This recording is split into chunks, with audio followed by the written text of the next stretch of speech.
A'udhu billahi minash shaitanir rajim. Bismillahir rahmanir rahim. I seek refuge in Allah subhanahu wa ta'ala from shaitan or Satan the outcast. I begin with the name of God Almighty, who is always most gracious and most merciful to all of His creations without exceptions. My dearest beloved brothers and sisters in Al-Islam, I greet you with the salutation of peace and happiness. Assalamu alaikum wa rahmatullahi wa barakatuhu. May the peace and the blessings of the Master Creator of the heavens and the universe be showered upon all of us, InshaAllah, God willing.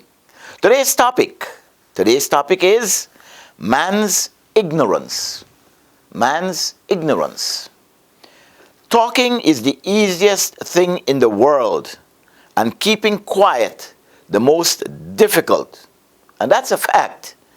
Talking is the easiest thing in the world, and keeping quiet is the most difficult, because we always want to chime in the conversation and to give our opinion, but be a good listener. But there will soon come a time when speech will seem to be such a grave matter that one will wish that one had remained silent all one's life. So we see the wisdom here.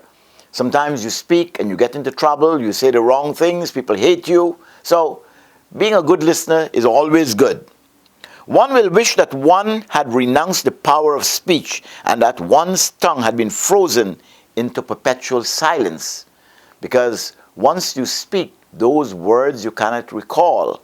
It's like if you slip with your feet, you can recover your balance, but when a word is spoken, you cannot recall. It's gone. Even with the apologies you have, some people will just accept the apologies on the surface, but it's not sincere. There is no greater source of temptation in man's body than his tongue. Yet it is his tongue that he misuses more than anything else. He uses it to deny rather than accept the truth. He uses it to utter evil instead of righteous words. People are quite happy with the way they explain themselves in this world. They do not realize that eventually they are not going to have to answer to any human being. They are going to have to answer to God Almighty. If they were conscious of this fact, they would prefer to own up to their worldly disgrace rather than pretend to maintain their honor. This is all because man wrongly considers himself to be his own master. All of us make that mistake that we are our own master and master of everyone else in our own domain. Don't make that mistake. Man forgets that before long his true Lord and Master will appear, leaving man to languish in his helplessness. If people knew what was going to happen to them tomorrow, they would cease to derive enjoyment from their present state. Their pride would suddenly change to humility. It is their ignorance of the afterlife which has made the world seem too attractive to them. Ignorance of the afterworld.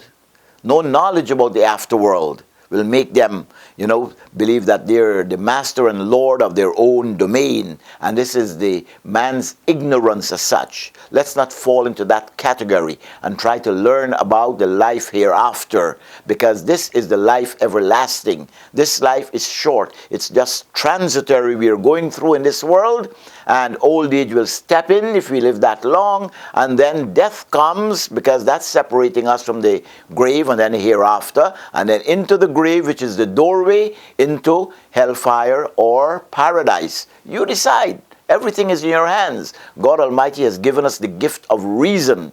Utilize that reason well so that you can benefit in the hereafter. No one will help you after you're dead and gone. The only thing that your relatives and children or grandchildren will remember you by making dua, making special prayer and asking for forgiveness if they do remember at that time, inshallah.